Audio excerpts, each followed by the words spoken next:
Today we talk about enlarged adenoids. The child is suffering from recurrent colds.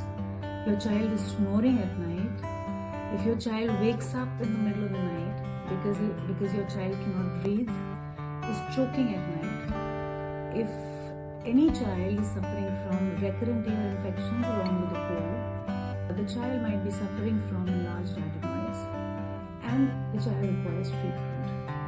This usually is treatable in 90% of the patients with medication.